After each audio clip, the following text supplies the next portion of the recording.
Hi, this is Shiva from WeTalkScience.com. Welcome to another podcast. And today we're talking to Holly Griffith, who works at NASA. Hi, Holly. How are you doing? Hi, I'm doing great. How are you?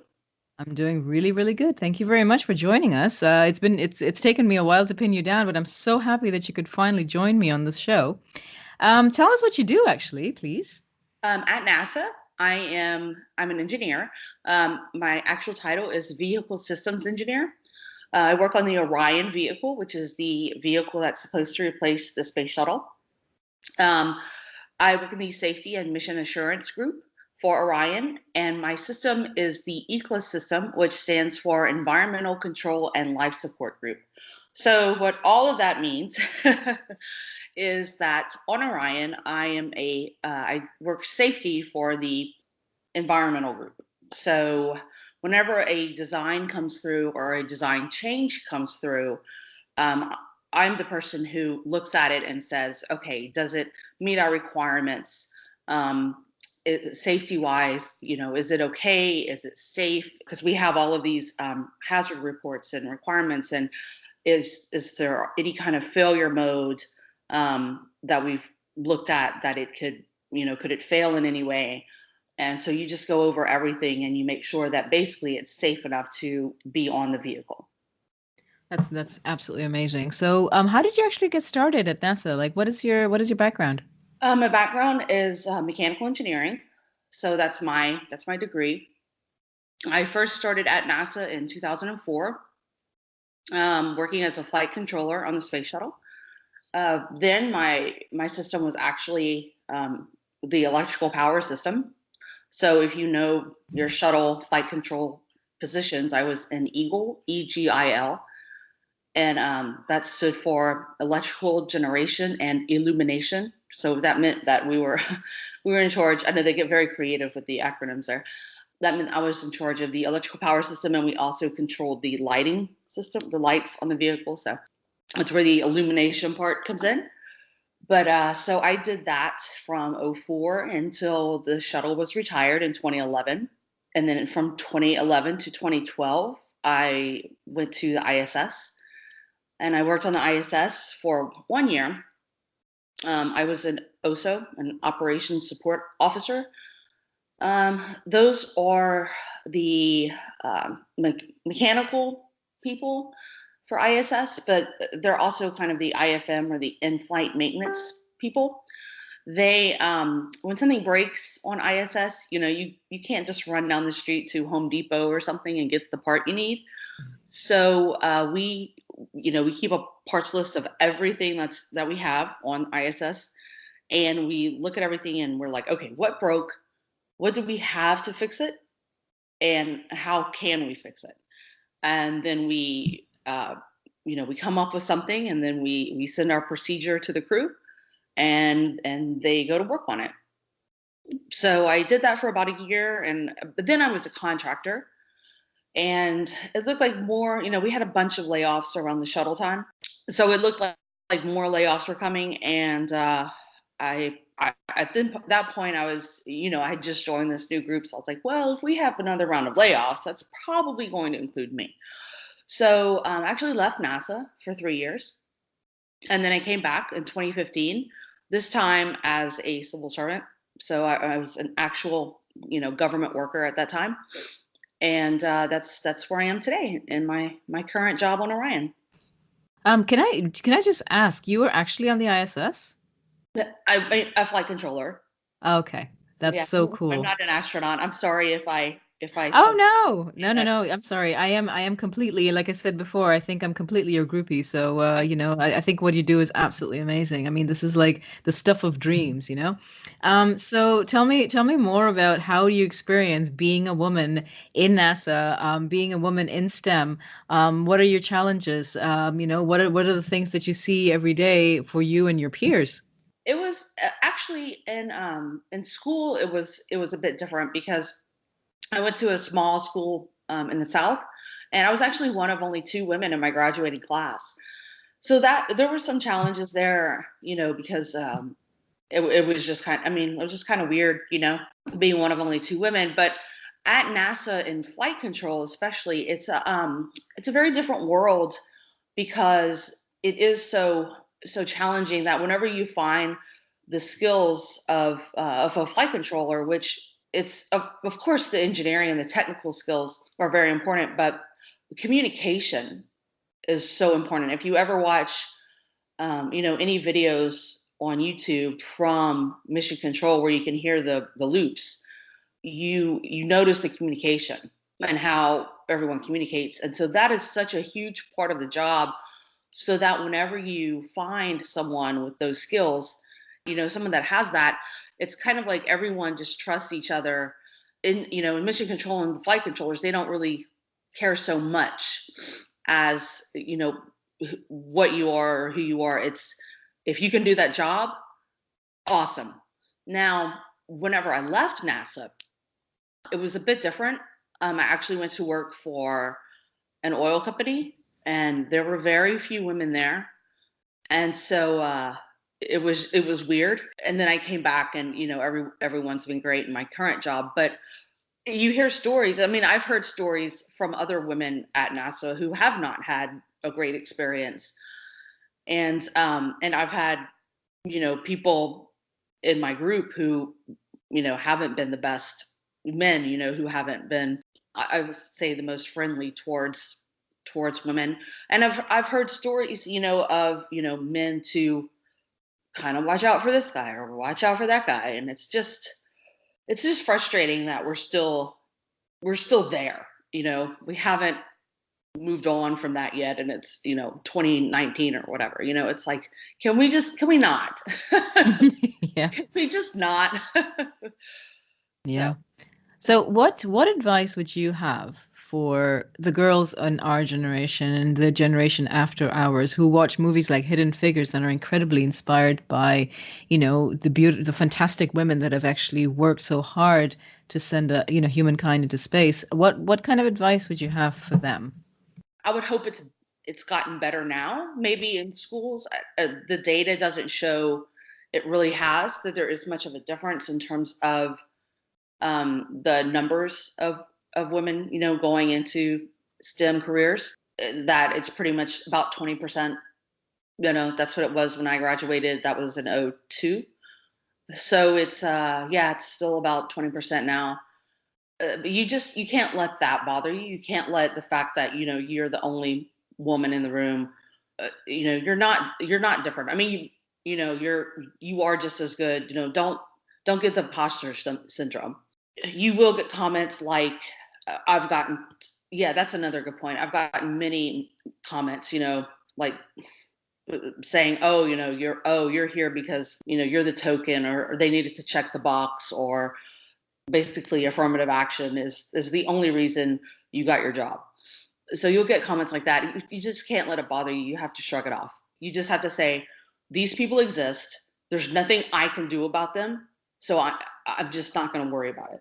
And so that's the advice I would, give, at least for school and the workplace. Now, again, in the workplace, for the guys that you just have to watch out for, you just have to set boundaries. You just have to make it known, that you're not going to put up with it. And that, I guess, that varies from person to person and situation to situation, but I know it's hard. You Yeah. just have to yeah, let it be known that you're not going to deal with it. Yeah. Well, thank you so much. I mean, I'm sure that there's a lot of people out there that, have experienced this, and I mean, I think it's all over the internet these days, of course. So thank you for that. So, let's switch gears a little bit now and talk about science versus science fiction. So we all know. I mean, I'm a complete sci-fi fan. I love Star Trek. For me, that's the coolest thing. And Mhm. I'm so upset about the fact that I'm not living, a couple of centuries from now because I really do want to experience that spaceship feeling. But tell me more about that. So, what we can do today, what is possible tomorrow. And of course, I mean, I'm by no means an engineer, but from, if science fiction serves right, we need wormholes to be able to travel further than even our galaxy. So tell me all about that. Yeah, well, if you think about, let's use Star Trek. Let's use like the communicators, right? But what I mean, don't we have that, right? Don't we have cell phones? Like, I mean, our iPhones, right? Isn't that a communicator in a way? I mean, don't they? look, I mean, on our me and my husband, we both have the Apple Watch, and they have the little walkie-talkie feature, you know. Yeah, sure. So how is that not a communicator, right? Yep. And the holodeck. I've done this. My friend, actually, very good friend of mine, he used to work at NASA. Now he works at this virtual reality company, and he came over to my house once, and he set up his whole VR, thing, and it was amazing. It was absolutely amazing. We brought up like this, like Google Maps in the headset, and it was literally like I was walking on the streets of Paris. It was so cool, and we went to Las Vegas not long ago, and there was this virtual reality experience where you were like in Star Wars, and you had blasters and you had this vest on, and the stormtroopers were shooting at you, and your vest would kind of buzz if you had gotten hit, and you could shoot at the stormtroopers, and it was like you were on the ship, and the ship was flying over the Mustafar, the lava planet, and it was, I mean, you could smell the burning flames, and you could, and it was like you could feel the wind, and it was, I mean, it was so realistic. It was literally like, oh my God, I'm gonna fall off the ship into the fire. So, so many things that were in the original series in Star Trek, we've come to have. Now, as far as like ships and propulsion and everything, we have a long ways to go for that. Yeah, so that's what I wondered as well. I mean, we are of course exploring the edges of our own galaxies at the moment. When do you think that we will be able to discover that one principle that actually lets us travel space in a logical way and Yeah. not wait 100 years to get to the end of our solar system? I have no idea. I Yeah. mean, someone could come up with that breakthrough tomorrow, because they're studying that, I guess, at different NASA centers, and probably universities too. But yeah, that could come tomorrow, or that could come in 10 years or 50 years. That I really don't know. Yeah. Yeah, I'm sorry. No, that's okay. I mean, that's the thing. I mean, I think everybody has this question in their minds about, Yeah. we have so many, we think about the way that we watch sci-fi, and, it is obviously a question of when it is that we will actually be on that different planet and find intelligent life in another galaxy and Oh, things like this. Wow, that would be so cool, though. yeah, yeah. We'd probably have to find them with some kind of telescope or something first. Make sure that where we were going, was the right the right place before we'd send people, but or that they were friendly or something. But, Sure, of course.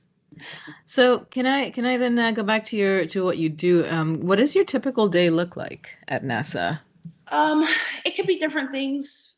A lot of times, a typical day would probably be telecons with Lockheed Martin, with ESA, the European Space Agency, with other NASA centers, or it could be meetings, like live meetings, face-to-face meetings with other people in my group, or it could be working on a presentation, giving a presentation, or it could be looking at these design changes that I was talking about, our hazard reports.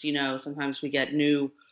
There's changes to those, so we'll get a new version and looking at those, seeing if we have any issues with them or any input that, hey, I don't know about this, or why don't we change this to this. And so yeah, just getting ready for EM1, which it was, especially with the shutdown recently. I'm not sure if the schedule has changed for that. I think it's going to be sometime next year.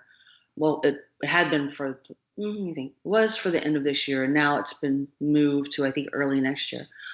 Yeah, I'm sorry. And EM1 is Exploration Mission 1, and that's when Orion launches Okay. and does its mission around the moon. It's uncrewed, so it's going to launch and then do like a loop around the moon and come back, Okay. just to test out the vehicle, test out the systems, and then if that's all fine, then we'll do EM2 a year or so later. But EM2 will have crew on it. Also do the same journey from Earth to the moon and around and come back? Right, right, right. We'll start branching out from there, whether we go to ISS or whether we put humans on the moon, or we're talking about Gateway, Yeah. which is having the kind of the space station, around the moon. So yeah, we're talking about different things. That's really interesting because I mean, obviously, the last time somebody actually landed on the moon was in the 70s, right? Right. And so there's always been the question about when we're going to do it again, if ever. And of course, now people are thinking about going to Mars as well. Yes. So what do you reckon about that, actually? We keep hearing different things depending on the administration. um, Personally, and there is this. It's funny because there is this big like fight within the space community of Moon or Mars, and it's just funny because it's like it's like nerds, no Star Wars, no Star Trek, and it's funny. But so my personal opinion, I think we should do the moon first, because there's a lot to be learned from living a little bit farther away. Obviously, there's no comparison to how far away Mars is, but a little bit farther away on another planet, or it's the moon, but another body that's somewhat similar to Mars in that it has gravity. It has a very dusty surface, sandy surface, and you can test things out. You can test tools out that you wouldn't be able to test anywhere else, or tools, or vehicles, or things like that. So, or building and all kinds of things that you wouldn't be able to do elsewhere. So I think that it gives us a good test bed before we actually make the journey to Mars. So we could learn a lot from being on the moon before we just up and go to Mars. And then it's we haven't done any of this learning and studying before we got there. Sure. And at least you can actually come back from the moon, I suppose, eh? Right. Instead of yeah. Right. And yeah, you could test things like delayed communication. Like let's practice, not being able to hear back from mission control for 40 minutes and see how Yeah. that works and get that down before we can't do it for real. Yeah. Yeah. Okay. One last question, I guess. What is the most exciting thing that you've done while at Mission Control? Like, has there been moments of suspense as we, like to see in the movies? Yeah, actually there has. So the most exciting thing I've ever done was work asset entry for shuttle. There's just you just can't like I can't explain the rush, or the adrenaline rush that you get whenever the vehicle is about to take off. Um, it's the countdown from 10, 9, 8, and you're just like, oh my god, I'm responsible for this thing, and then lift off, and your data starts going, or I mean it's been going, but it starts moving a little bit crazier, and it's just you're watching it, and it's, for the first 2.5 minutes before the SRB separated, and those are the two solid rocket boosters, the white ones on the side. And then you breathe a little easier because it's not as hectic as it was. And then once you after about 8 minutes, you get up to orbit, and you have the orange external tank separate, and you're like, oh, okay. So that was always one of my favorite things. The craziest thing that happened when I was working was STS-117. The Russian computers on the space station failed. And what that meant was what they controlled, besides, I mean, they controlled a lot of things, but one of the things that they controlled was the propulsion system, or the little jets on ISS that they would need to do boost with to maintain their orbit. So we had to stay docked with shuttle to be able to do that. I think I'm saying this right. I'm trying to remember. It was a very long time ago. Because if they couldn't keep doing that, then the shuttle would have to do it for them. So what we did was we powered everything down on shuttle, which was my system, and in order to save the cryo, which was like our gas, for the fuel cells, so that we wouldn't use as much of it, and give the engineers, time on the ground, the ISS people, time to troubleshoot and fix the problem, so that we didn't have to abandon the space station. All right. So I came to work one day. This is my first certified flight.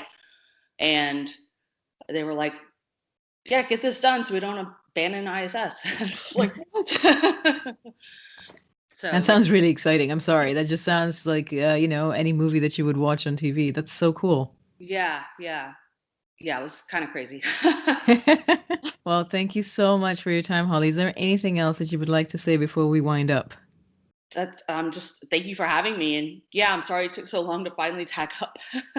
Don't worry about it. I mean, this is completely worth the time that, well, this interview has been absolutely fantastic. Thank you so much for your time. And wow, I mean, I'm such a fan. Okay. I just want to say this. I'm such a fan. And thanks for your time again, Holly, and have a really, really great night. Thank you all also for listening. Until the next time.